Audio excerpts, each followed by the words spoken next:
Allez, c'est bon, ouais. Bonjour, je me présente Isabelle Primalaz, enseignant-chercheur en marketing au laboratoire Coactis à l'Université Lyon 2. Je vais vous présenter ici une recherche en cours intitulée « Peut-on espérer une évolution des pratiques vers une alimentation plus responsable grâce à la crise sanitaire ?» Peut-on espérer une évolution des pratiques vers une alimentation plus responsable grâce à la crise sanitaire ? Cette recherche est réalisée avec 3 collègues, Agnès François-Lecomte de l'Université Bretagne Sud, Morgane Innocent de l'Université Bretagne Occidentale et Dominique Réziac de l'Université Savoie-Mont-Blanc. La crise sanitaire que nous traversons et l'époque de confinement de 8 semaines que nous avons connue en France au cours des mois de mars, avril et mai 2020 sont inédits. Ce confinement a été l'occasion pour bon nombre de Français de réorganiser leur quotidien et leur mode de vie. Différentes enquêtes menées laissent aussi penser que le confinement a pu être l'occasion de changements plus profonds et le déclencheur d'une aspiration pour des comportements plus responsables. Nous nous sommes interrogés sur ce qu'il en était plus spécifiquement de la consommation alimentaire. Le confinement peut-il, comme le suggèrent certains médias, avoir modifié nos pratiques de consommation dans un sens plus responsable ? Si oui, quels sont ces changements ? Sont-ils transitoires ou seront-ils conservés à plus long terme ? L'analyse menée à travers 3 collectes de données auprès du même échantillon permet d'analyser les profils d'évolution de consommation et de pratiques alimentaires. Il apparaît notamment que le confinement a généré une alimentation plus durable, essentiellement du fait d'une augmentation des achats de produits locaux et de produits de saison.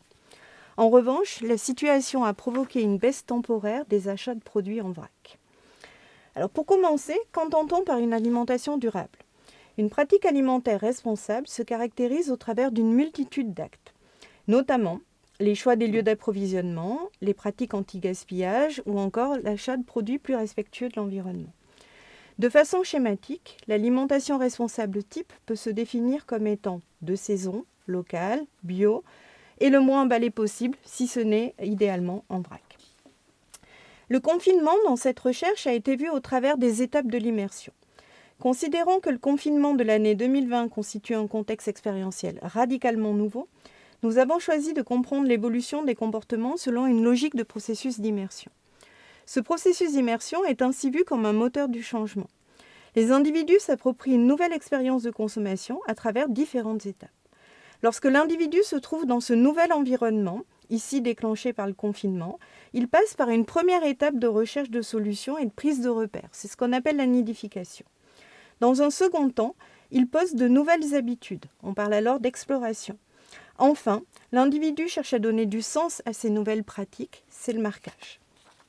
Donc nous avons étudié de façon empirique ces trois étapes. Nous avons étudié de façon empirique ces 3 étapes à travers une étude quantitative longitudinale.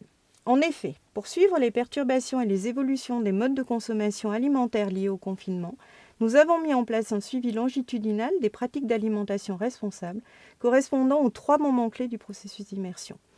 Les répondants ont ainsi été interrogés fin mars 2020, au début du confinement, pour étudier la nidification, début mai, à la fin du confinement, pour observer l'exploration, et mi-juin, 1 mois après la fin du confinement, pour mesurer le début du processus de marquage.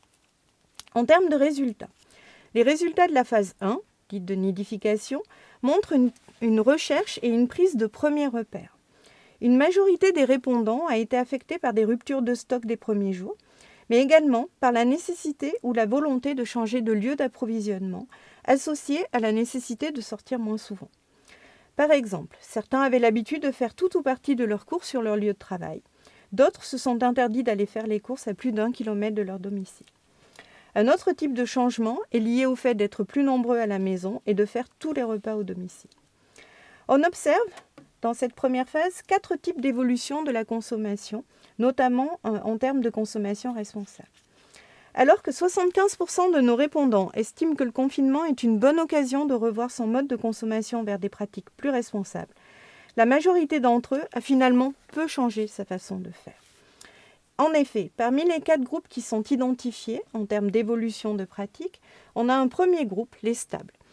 Ces stables représentent 65% des répondants et ils n'ont pas changé leurs habitudes en termes d'alimentation durable, quel que soit leur niveau de consommation initial. Un deuxième groupe identifié est qualifié de « en baisse ». Ce groupe a légèrement diminué ses achats de produits bio, locaux et de saison, et plus fortement l'achat de vrac. Ce groupe avait au départ les pratiques responsables les plus développées. Un troisième groupe observé est un groupe qui a été appelé les abandonnistes. Ces abandonnistes ont drastiquement réduit leur consommation de produits responsables, alors qu'elle était déjà plus faible que celle des autres groupes. Ce groupe se caractérise par un niveau d'anxiété face à la Covid-19 plus élevé que celui des autres groupes. Il trouve en moyenne plus difficile de s'organiser au quotidien et est inquiet concernant le maintien de son pouvoir d'achat. Le quatrième groupe identifié a été appelé les boostés. Ce groupe a acheté plus de produits responsables qu'avant le début du confinement, hormis pour le vrac. Ils étaient jusque-là plutôt peu consommateurs d'alimentation durable. Ils sont inquiets quant à leur approvisionnement et ont fait des stocks importants au début de confinement, notamment sur les produits frais. Ils sortent plus fréquemment que les autres faire leurs courses, ont réalisé plus de recettes anti-gaspi et sont particulièrement convaincus que la période est idéale pour repenser sa façon de consommer. Alors, qu'en est-il après 7 à 8 semaines de confinement ? Les résultats de la phase 2, la phase d'exploration, montrent que de nouvelles habitudes se mettent en place. De nouvelles possibilités sont explorées, probablement aussi liées à des innovations mises en place par les acteurs de la filière alimentaire, à la fois producteurs et distributeurs. Cette phase conduit à des réajustements et les individus explorent de nouvelles solutions. Ils ne sont plus dans l'urgence, certaines routines ont pu se mettre en place. Les circuits courts et les petits producteurs ont modifié leurs pratiques et ont innové en matière de distribution. Les producteurs locaux sont par exemple plébiscités, avec plus 5 points de fréquentation, et 15% des répondants ont eu recours à un drive ou une livraison à domicile par ces producteurs locaux. En lien, on note logiquement une consommation générale plus forte des produits locaux. Tous les profils remontent en consommation de produits responsables sur cette deuxième phase. Les en baisse de la première phase, dans la phase de nidification, ont désormais un niveau supérieur à avant le confinement. Dans cette période d'expérimentation, on observe une variété de situations. Les changements de canaux de distribution sont tout autant subis que volontaires. L'expérimentation de nouveaux produits ou de nouvelles marques est globalement plutôt subie. L'adoption de nouvelles pratiques ou façons de faire sont plutôt volontaires. Plus les changements sont jugés volontaires, plus l'intention de les conserver après le confinement est forte, en particulier pour ce qui concerne les produits et les marques. Les résultats de la troisième phase, donc la phase de marquage, collectés à l'issue du confinement, donc pendant la période de déconfinement, indiquent que de nouvelles habitudes se mettent en place et que de nouvelles possibilités sont encore explorées. Cette troisième collecte de données a donc été réalisée en juin 2020 et elle montre que les répondants sont désormais plus en phase avec leur volonté de repenser leur consommation. Dans cette période, les comportements ont relativement peu évolué par rapport à la phase d'exploration. On observe une relative stabilisation de la situation. En termes de produits alimentaires responsables et sur notre échantillon, le vrac est revenu à son niveau d'avant-confinement, probablement en partie grâce à la réouverture des marchés et à des innovations des acteurs de la distribution pour faciliter ce mode d'approvisionnement dans le respect des conditions sanitaires. Après une hausse en phase de nidification et d'exploration, le recours aux produits locaux, au drive et à la livraison à domicile a retrouvé son niveau d'avant-confinement. Mais la baisse de fréquentation des magasins de proximité et des grandes surfaces se poursuit. Après une hausse en phase de nidification et d'exploration, le recours aux producteurs locaux, au drive et à la livraison à domicile a retrouvé son niveau d'avant-confinement.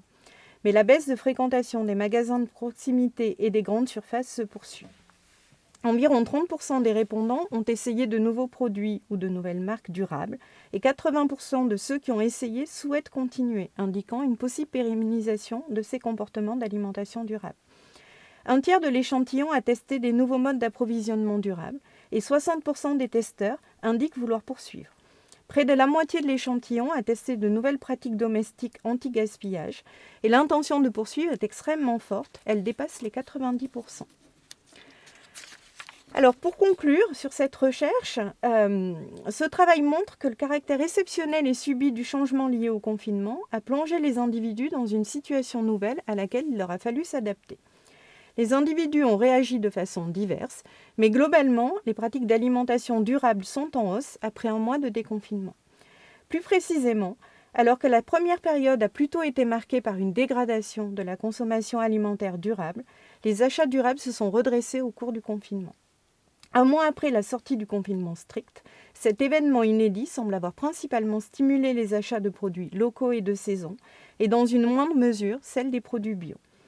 En revanche, la situation a provoqué une baisse des achats en vrac. Selon une étude réalisée par Nielsen Réseau en vrac en mai 2020, la part des foyers qui achètent en vrac est passée de 40% avant le confinement à 22% après. La principale raison invoquée est un manque d'accès à l'offre, magasins fermés, rayons vrac inaccessibles, mais la crainte liée à l'hygiène sont également à l'origine de cette désaffection. Cela souligne la vulnérabilité de cette forme d'offre aux contraintes sanitaires. Toutefois, à l'heure actuelle, le marché du vrac semble avoir redémarré. Par ailleurs, si l'observation de l'échantillon global montre l'existence des différentes phases, une analyse plus fine par groupe montre que tous les individus n'ont pas réagi de la même façon. La situation a été vécue comme plus ou moins perturbante, en fonction du degré d'anxiété face à la crise sanitaire, des modifications de l'offre alimentaire subies et des bouleversements à l'intérieur des foyers. La perturbation agit comme déclencheur du changement comportemental. Les individus perturbés cherchent de nouvelles solutions et explorent de nouvelles façons de faire, qu'ils conserveront ou non selon un processus d'essai-erreur. Dans le contexte du confinement, cette exploration a pu être perçue comme subie ou volontaire selon les individus. Or, la pérennisation des comportements testés est d'autant plus forte que les individus se sont sentis libres de leur choix d'exploration. Le changement de comportement peut donc trouver un terrain favorable dans une situation subie, dès lors qu'il est possible d'explorer, à sa façon, de nouvelles solutions. C'est une affaire à suivre dans les mois qui viennent. Oh, quel